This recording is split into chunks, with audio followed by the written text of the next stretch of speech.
चलिए अब आपको बता दें कि मानसून की दस्तक के साथ ही प्रदेश में धान की बुआई शुरू हो गई है। सीएम विष्णुदेव साय ने जशपुर में अपने खेत में पूजा अर्चना के बाद धान की बुआई की, जहां सीएम साय ने देवता और इष्ट देवता की पूजा अर्चना के बाद खेती शुरू की। मुख्यमंत्री ने इस मौके पर कहा कि खेती किसानी हमारे जीवन का अभिन्न हिस्सा है। मैं भी एक किसान परिवार से हूं और खेती किसानी की परंपराओं को जीवित रखना चाहता हूं। मैं चाहता हूं कि हमारे किसान आधुनिक तकनीक का उपयोग करते हुए अपनी उपज को बढ़ाएं, लेकिन साथ ही अपनी पारंपरिक विरासत को भी बनाए रखें।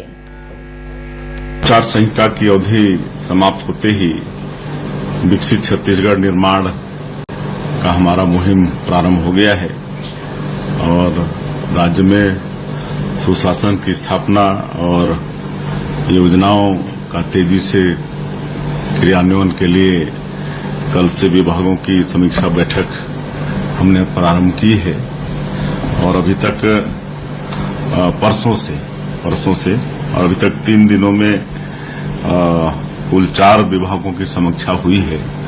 क्योंकि खरीफ का मौसम आ गया है,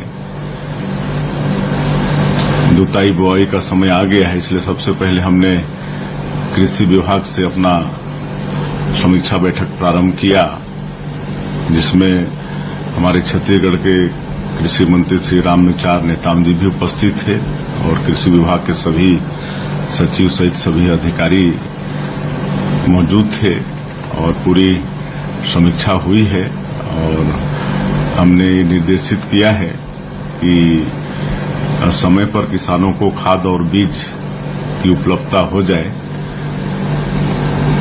और कहीं कोई कमी नहीं रहे।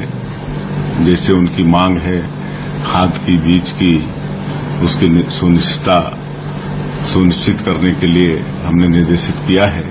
और कई बार हम स्वयं किसान हैं, तो पिछले बार का मेरा अनुभव है कि पिछले बार एक धान का किस्म होता है MTU 1001, वो बोरी था उसका, लेकिन उसमें MTU 10-10 का बीज डल गया था।